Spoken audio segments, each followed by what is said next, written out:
Então a gente vai bater um papo aqui sobre os conceitos principais assim do protocolo do ATLS, né? O ATLS vem da língua inglesa, é o Advanced Trauma Life Support, né? Então é uma forma muito parecida com o que o ACLS faz no tocante à parada cardiorrespiratória, né? Aqui é a mesma ideia, um atendimento sistematizado e hierarquizado, né? Porém direcionado ao paciente vítima de politraumatismo.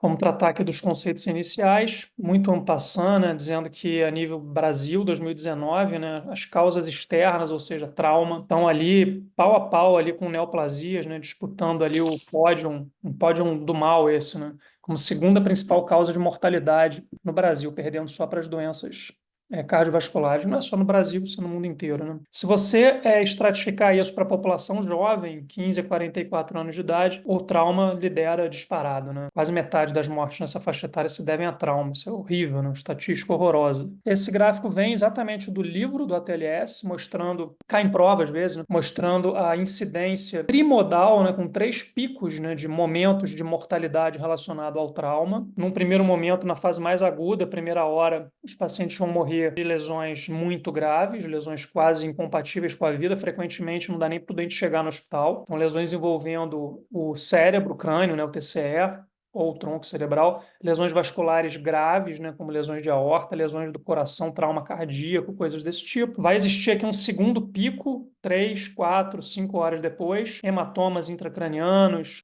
situações como hemotórax, pneumotórax, perdas sanguíneas importantes, porém não tão graves como uma lesão de aorta, como sangramento de vísceras intraabdominais, baço, fígado, fraturas de ossos longos, fratura de pelve. Então, esse é o segundo momento da incidência do óbito no paciente politraumatizado. E, por fim, semanas, 2, 4 semanas depois, a gente vai ter um terceiro pico aí de incidência de morte, que vai se dever basicamente à infecção. Então, aquele paciente que sobreviveu a esses 2 primeiros momentos aí de risco de morrer de trauma, né, vai ficar internado, vai para UTI, vai ter uma internação longa, traqueostomia, intubação, ventilação mecânica prolongada, vai morrer principalmente 2 a 4 semanas depois de complicações infecciosas. Eu estou falando muito especificamente de sepsis, tá? Então, esse gráfico não fui eu que inventei, ele vem do próprio livro do ATLS, 10ª edição. Como eu falei, frequentemente é cobrado em prova, dizendo que o trauma, o politrauma, tem uma incidência trimodal, ou 3 picos de incidência de mortalidade. Então, por que usar o protocolo do ATLS? Né, qual o sentido da gente pensar em usar o mesmo que nos leva a usar o protocolo do ACLS? Atender o trauma de uma forma sistematizada, ou seja, de uma forma eficiente, até certo sentido livre de emoções, para que a gente consiga ter o melhor resultado possível. E também, além de ser sistematizada, que ela seja hierarquizada, né? Então, aqui no contexto do ATLS, hierarquizada no sentido de que aquilo que tem maior risco de matar o paciente deve ser tratado primeiro, tá? A partir daí, a gente vai desenhar aquilo que todos vocês já ouviram falar, que é o ABCDE do trauma, né? O ABCDE ele existe e ele é dessa forma porque entende-se que a gente precisa olhar primeiro para aquilo que leva ao maior risco de morte. Observem que o atendimento de forma sistematizada e hierarquizado, ele pode perfeitamente prescindir de anamnese detalhada. A gente não precisa de uma anamnese detalhada para conseguir aplicar o protocolo do ATLS a um paciente vítima de politrauma. E, evidentemente, que passa também por tudo aquilo que vale para o protocolo do ACLS, trabalho coordenado, em equipe, evitar dano adicional e fazer isso de uma forma rápida e eficiente, porque tempo é vida, né? Então, a ideia é muito parecida com a do protocolo do ACLS. E a gente vai falar aqui, num primeiro momento, de alguma coisa que vai acontecer num certo sentido antes da entrada do hospital, na fase pré-hospitalar, ou logo após a admissão desse paciente no ambiente hospitalar, na sala vermelha, que é exatamente a avaliação primária. Então, vamos dividir, né, a abordagem sistematizada e hierarquizada em avaliação primária e secundária. Eu começo falando pela avaliação primária, repetindo o que eu falei, uma parte dela pode ou não se dar no contexto da cena de trauma fora do hospital e vai se continuar, terá seguimento na admissão desse paciente, usualmente na sala vermelha de uma grande emergência. Né? E o ACLS faz essa brincadeira, né? Como avaliar um paciente politraumatizado em 10 segundos, de uma forma eficiente e assertiva, usando o protocolo do ATLS, né, que todos, como todos vocês já sabem, né, ele usa uma sopa de letrinhas, aí as primeiras 5 letras do alfabeto, A, B, C, D, E, aonde, voltando, repetindo o que eu já falei, a gente quer primeiro tratar aquilo que pode matar mais rapidamente o paciente. Então, o A, o primeiro item, né, desse atendimento sistematizado, se refere às vias aéreas, mas, não menos importante do que isso, imobilização cervical. Então, vias aéreas, imobilização cervical. Muito especificamente, quando eu falo do A, no airways, né, em vias aéreas, eu estou me referindo aqui principalmente à patência das vias aéreas. Então, não é saber tanto se o meu paciente tem drive ventilatório, né, se ele consegue gerar um drive ventilatório próprio. É muito mais saber se as minhas vias aéreas estão patentes, se elas permitem a passagem de uma forma eficiente de ar. Junto com isso, a imobilização cervical. Está aqui, para quem nunca viu, um modelo de colar cervical padrão, né, com uma abertura aqui na parte anterior, né, para permitir o acesso à via aérea na eventualidade de você precisar fazer uma crico, por exemplo, num paciente. Então, aqui a gente vai falar alguma coisinha sobre patência de vias aéreas, né, que é o A do ABCDE do trauma. Né, que eu vou colocar aqui um exemplo, por exemplo, imagine esse paciente aqui vítima de TCE, né, tá aqui um paciente vítima de TCE, possivelmente com fratura de base de crânio. Por que que eu digo isso? Ele tem aqui equimose peripalpebral. A gente sabe que equimose peripalpebral também é equimose aqui na região de mastoide, né? Esse equimose peripalpebral, por vezes chamada de sinal do guaxinim, né? Indicam no contexto de um paciente vítima de TCE a possibilidade de fratura de base de crânio, né? E daí a gente vai... Por que que eu estou falando isso tudo? A gente está falando de desobstrução de via aérea, manter patência de vias aéreas. A gente vai fazer isso através de manobras e de dispositivos, e um desses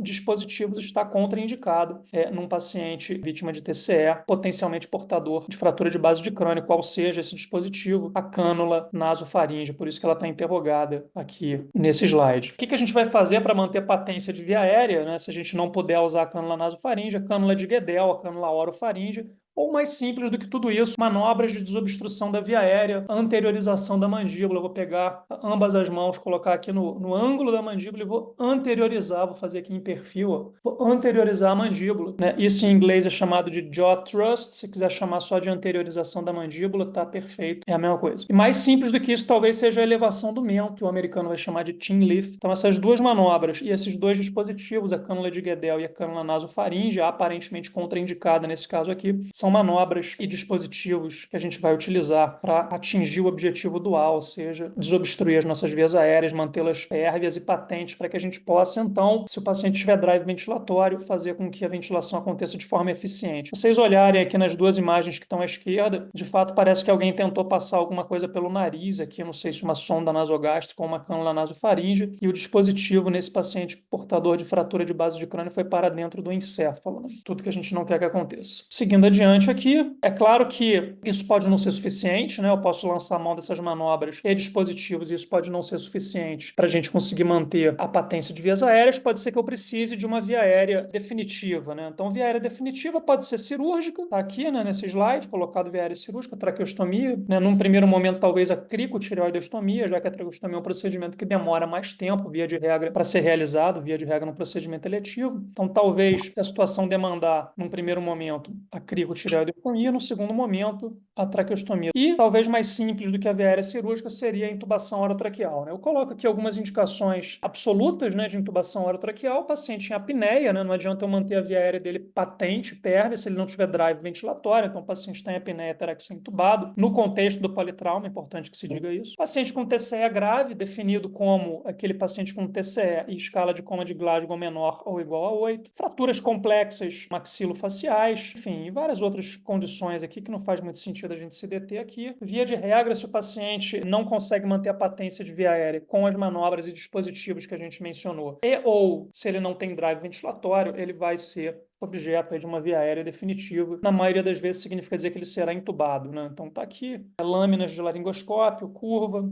reta, né? Tem aqui o procedimento de intubação. Uma coisa muito importante aqui, né? Pode ser que você intube o paciente, né? E comece a fazer ventilação mecânica, ou não, ou manual, através de um ambu. Pode ser que isso não seja o suficiente, né? Pode ser que ele continue tendo dificuldade de oxigenar, pode ser que ele siga cianótico, né? Então, por isso, a gente precisa pensar naquelas situações que a gente vai chamar de armadilhas, né? Armadilhas do A e do B, né? O que significa isso? Eu posso resolver a patência de vias aéreas, ou seja, o A, posso resolver o B, entubando o doente e aplicando, né, oferecendo o drive ventilatório para ele, né, oferecendo o briefing, né, que é o B vem de briefing, e ainda assim ele pode permanecer com dificuldade de oxigenar. A gente vai chamar isso, né, entre aspas, aí, de armadilhas do A e do B. O que pode estar acontecendo, né, no tocante ao A, a patência de vias aéreas? Rolhas, secreções, o tubo orotraqueal pode estar dobrado, né, coisas mais simples de resolver e menos graves, ou coisas mais graves, né? Esse paciente pode ser portador, por exemplo, de um pneumotórax hipertensivo, de um hemopneumotórax, uma contusão pulmonar, né, um pneumotórax aberto, né, que é o flail chest, né, o tórax instável, né? Tudo isso pode estar acontecendo, é importante que a gente esteja atento. Então, fechando essa ideia aí de A e B, patência de vias aéreas e ventilação adequada, lembrar que se a gente abordar tudo isso de uma forma eficiente, e ainda assim esse paciente não estiver oxigenando direito, considerar as chamadas armadilhas do A e do B. Eu mostro para vocês aqui, né? Isso aqui está bastante evidente nessa radiografia esquerda. Pneumotórax hipertensivo, hiperinsuflação aqui no hemitórax direito, mediastino todo desviado para o lado contrário, para o lado esquerdo. Aqui no canto superior à direita, aparentemente a gente tem um hemotórax, né? Tá tudo obliterado aqui no seio costofrênico do lado direito. E aqui embaixo a gente está mostrando aqui a radiografia, esse círculo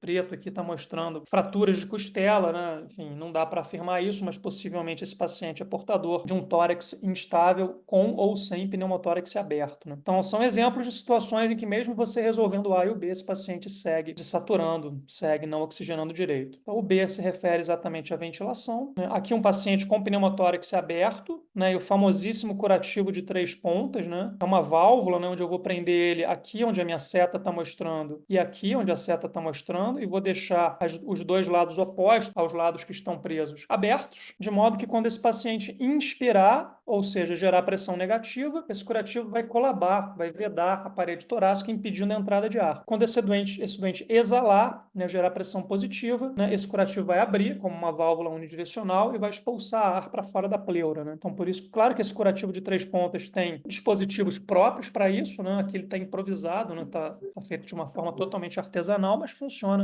do mesmo jeito, né? De novo, aí a situação de tórax instável, possivelmente evoluindo com pneumotórax aberto, e finalmente vamos sair um pouco dessa parte aí de vias aéreas e ventilação e vamos para o terceiro item que mais mata mais rápido no politrauma, que é o C. O C refere-se à circulação, e aqui, basicamente, o que a gente quer saber é se o paciente tem boa situação hemodinâmica, se ele não está numa situação de colapso hemodinâmico, como está o status hemodinâmico desse paciente, vítima de politrauma. Como é que eu avalio isso? Muito fácil, pressão arterial, evidentemente, pulso, contagem de pulso, né? Vai monitorizar esse paciente, monitor multiparamétrico, colocar o cardioscópio, contar a frequência cardíaca dele, aferir a pressão arterial, avaliar também, por que não, perfusão da pele, né? TEC, né? O tempo de enchimento capilar, lembrando que o normal é que ele seja menor do que 3 segundos, né? Então, menor ou igual a 2 segundos, é o TEC normal. Também o nível de consciência, né? Evidentemente, se o paciente estiver chocado, por exemplo, no contexto do trauma, um choque hipovolêmico hemorrágico traumático, dependendo do quanto ele tenha perdido de sangue, ele vai estar com um sensório deprimido. Então, isso é o C, é o terceiro item que a gente precisa se atentar, né? Aí, várias causas de hemorragia internas, né? Hemopneumotórax, lesão de baço, lesão de fígado, fratura de pelve,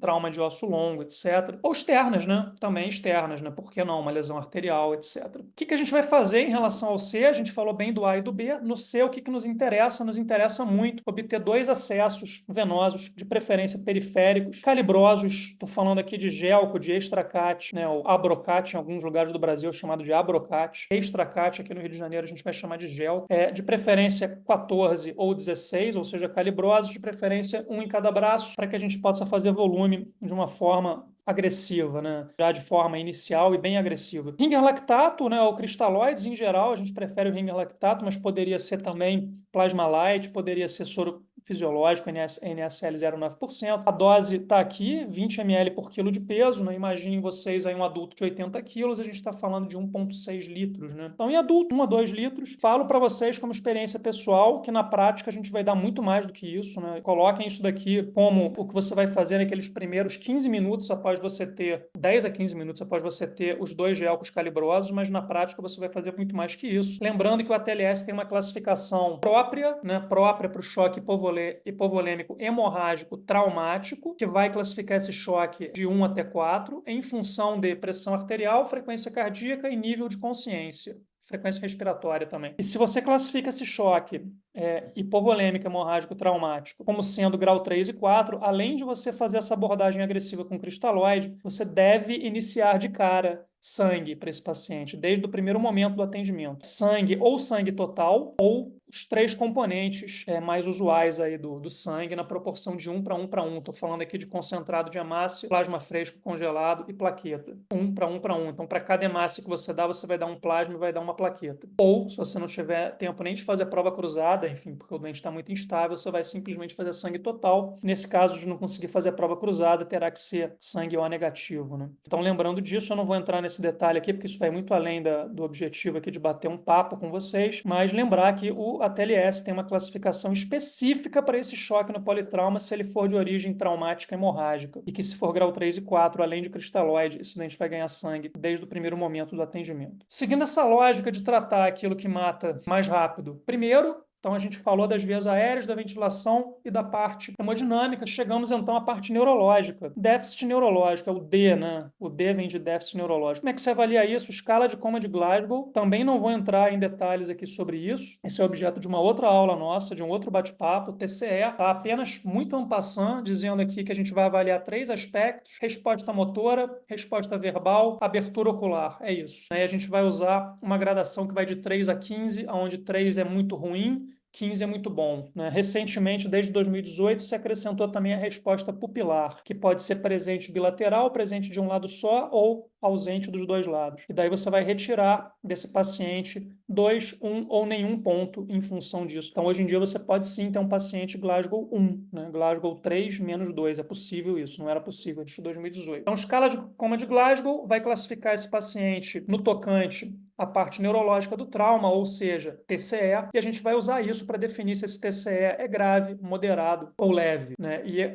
decorre dessa classificação condutas completamente diferentes. Um paciente com TCE grave, por exemplo, será entubado de cara, vai ter que fazer tomografia assim que ele estiver estabilizado, vai para uma unidade neurointensiva, vai ter que ter um neurocirurgião em cima dele, provavelmente vai botar uma PIC, um monitor de pressão intracraniana, talvez vá para o centro cirúrgico, etc, e etc. Então, observem que é uma maneira muito simples, rápida, eficiente, beira de leito da gente fazer a avaliação da função neurológica, que é o 4º aspecto importante a ser observado aqui no protocolo do ATLS. E por fim, o 5º, e o menos importante no sentido de que é o que menos mata ou mata mais devagar. O S refere à exposição. Então, depois de você ter estabilizado esse paciente no tocante a vias aéreas e ventilação, a parte hemodinâmica e feito a avaliação neurológica inicial, finalmente a gente vai fazer a exposição, ou seja, vai retirar as roupas desse paciente e vai observar pele, partes moles e ossos em busca de fratura, em busca, por exemplo, de queimadura. É muito comum que o politraumatizado também seja um paciente grande queimado. Então, a gente vai agora refinar o atendimento em busca de outras coisas que não têm, via de regra, um potencial de matar tão rápido, mas que também tem a sua importância. Adjuvantes a essa avaliação primária, lembrando que a gente ainda está falando de avaliação primária, enquanto você está fazendo o ABCDE do trauma, a gente evidentemente quer ter isso que está aqui no canto esquerdo, quer ter monitorização multiparamétrica. No mínimo, você quer ver o cardioscópio do paciente, você quer ver como é que está a saturação, está aqui embaixo, em azul, não aparece o número, né? E você quer saber a pressão arterial. Aqui nesse monitor tem uma pressão arterial invasiva, né? No primeiro momento não é isso que a gente vai ter, vai ser a pressão arterial não invasiva. A gente quer também ter catéteres gástricos, sonda nasogástrica, quer ter sonda vesical para conseguir até avaliar como é que está a resposta à nossa terapia volêmica. E a gente gostaria também de ter um FAST, né? A gente também gostaria muito de ter um FAST. Os estudantes me perguntam com muita frequência, às vezes, qual o momento ideal de fazer o FAST, né? Então, qual o momento ideal de fazer o FAST? Depois que você aplicou esse protocolo de avaliação primária, e daí você já tem esse paciente estável do ponto de vista de vias aéreas, de ventilação, e também com uma avaliação neurológica inicial, já fez aqui a exposição também de partes moles, ossos e etc. Então, esse é o momento, depois que você estabilizou o paciente no tocante aos 5 aspectos iniciais da avaliação primária, esse é o momento da gente pensar em fazer o FAST. É uma imagem padrão do FAST, e o FAST é muito simples, são 4 janelas, a janela subcostal, 2 janelas de flanco, direita e esquerda, e uma janela suprapúbica. Então, eu começo mostrando as janelas laterais. Aqui, ó, no canto superior, à esquerda, essa é a janela chamada hepato-renal, que a gente vai fazer aqui na região de hipocôndrio à direita, vai pegar ali mais ou menos onde estão de nona a 12ª costelas, linha axilar média, vai colocar o probe na posição vertical e vai procurar isso daqui, essa transição aqui do fígado, aqui em cima, com o rim. O rim está inclusive identificado aqui, escrito, né? E a gente quer olhar essa linha que está na seta branca aqui, chamado recesso hepatorrenal ou recesso de Morrison. Esse exame daqui está normal, né? Se tivesse aqui um espaço hiperlucente, cheio de líquido, aqui a gente diria que esse FAST foi positivo, ou seja, existe líquido livre dentro da cavidade peritoneal e está, sim, indicada a laparotomia exploradora nesse paciente. E no canto superior à direita da imagem, a gente tem, é quase como se fosse uma imagem em espelho, né, do recesso hepatorrenal. Aqui é o recesso espleno-renal, também entre nona e 12ª costelas, porém do lado esquerdo, também na linha axilar média, perdão. Está procurando aqui o recesso na setinha branca, espleno-renal, também é normal esse exame. Depois a gente vai para a região suprapúbica, canto inferior direito, né? Eu consigo inclusive dizer que essa paciente é do sexo feminino, né? Aqui a gente vê facilmente a bexiga, né? Cheia de líquido, né? Toda escura aqui, né? Hiperlucente, né? E nas mulheres você vai procurar por esse espaço aqui, que é o chamado recesso vésico uterino, vésico vaginal ou vésico uterino. Se tivesse líquido livre na pelve, a gente teria aqui um espaçamento entre o útero e a bexiga, coisa que a gente não vê aqui. Nos homens, a gente vai procurar aqui por esse espaço, que é o recesso vésico retal. Também é muito fácil de ver, seja no homem ou na mulher. E aqui no canto inferior à esquerda, a gente vai colocar o probe aqui na região embaixo do apêndice xifoide, chamada janela subxifoidiana ou subcostal. Por acaso aqui a gente está conseguindo ver as 4 câmaras do coração, nem sempre é fácil, paciente mais gordinho é mais difícil. No paciente longilíneo você consegue fazer um corte de 4 câmaras subcostal, mas nem sempre é fácil. E graças a Deus não é o objetivo. O que eu quero ver aqui basicamente é esse recesso que está entre o ventrículo direito e o fígado, tá? Se eu tiver a presença de líquido nesse espaço, significa dizer que eu tenho derrame pericárdico. É para isso que serve a janela subcostal no FAST. Vou mostrar agora para vocês uma imagem de FAST positivo, para que vocês percebam a diferença. Esse aqui é um FAST positivo, né? Aqui o espaço flanco direito, entre nona e 12ª costelas, fígado está aqui em cima, o rim está aqui embaixo. Observem que existe líquido livre no espaço de Morrison, no recesso hepatorrenal. Esse FAST é positivo. Esse exame daqui indica laparotomia exploradora num paciente no contexto do trauma. Então é simples assim, desse jeito, é muito simples. Então, o IFAST ele vai incluir, além dessas 4 janelas que a gente colocou aqui, o ultrassom pulmonar, feito aqui ao nível do segundo espaço intercostal, linha M clavicular média, probe na posição vertical. Basicamente, o que eu quero olhar são imagens, por acaso eu não tenho nenhuma aqui, mas é uma coisa que eu faço toda semana. A gente vai olhar basicamente 2 costelas, no meio delas a linha pleural, né? E a gente está procurando basicamente uma coisa chamada deslizamento pleural, que é uma coisa muito fácil de ver, que é a movimentação da pleura parietal sobre a pleura visceral. Quando parece, é quase como se fosse areia se movendo, um movimento de areia que vai e vem. Quando você perde isso, você tem a ausência do deslizamento pleural, isso quer dizer uma única coisa na medicina, quer dizer pneumotórax. Só isso. Quer dizer que as pleuras se afastaram e, portanto, você não observa mais o deslizamento pleural, você só está vendo, na verdade, a pleura parietal. Então, a adição dessa quinta janela pulmonar ao FAST dá o que a gente vai chamar de IFAST, né? E isso talvez seja o exame mais importante no contexto, o uso mais importante do POCUS, da ultrassonografia beira de leito, no contexto do trauma. Então, terminada essa avaliação primária, a nível extra-hospitalar, ou assim que o doente chegou na sala vermelha de trauma, a gente vai partir para, aí sim, para avaliação secundária, uma vez que o doente está estabilizado através da avaliação primária. Agora é hora de escolher a história. Lembrem que eu comentei da desimportância de uma história detalhada no contexto da avaliação primária, porque não importa tanto o que o doente tem, importa mais aplicar o protocolo do ATLS naquele paciente vítima de politrauma. Agora, na avaliação secundária, eu quero uma história melhor. Existe, graças a Deus, um mnemônico para a gente lembrar o que interessa de história nessa avaliação secundária. Esse mnemônico atende aí pela sigla de AMPLA. AMPLA, para a gente não esquecer, saber se esse doente tem alergias a medicamentos, o M, medicações que ele faz uso regular, o P vai de HPP, história patológica pregressa, o L, líquidos e sólidos ingeridos, né? Saber se esse doente é estômago cheio ou não, e o A, cenário do trauma, ambiente da lesão. Me importa muito saber se esse trauma aconteceu num ambiente fechado com explosão, por exemplo, porque daí eu posso ter queimadura de via aérea, se tem químicos envolvidos naquilo ali, lesão química, lesão cáustica, enfim, saber qual é o contexto do trauma, se teve afogamento, etc, etc. E faz parte da avaliação secundária, além da história colhida através do mnemônico ampla, um exame minucioso, agora sim reavaliado, os pés à cabeça, tudo aquilo que foi feito, em especial num paciente inconsciente, onde não é possível colheita de uma história adequada. Então, basicamente, o que a gente tinha para falar era isso, tá? Super resumido, uma missão super difícil, né? Resumir um assunto tão complexo, mas eu espero ter conseguido dar para vocês aí uma noção inicial, básica, aí do que é o ATLS, como é que a gente aplica isso na prática e principalmente mostrando como é que a ultrassonografia beira de leito pode ajudar a gente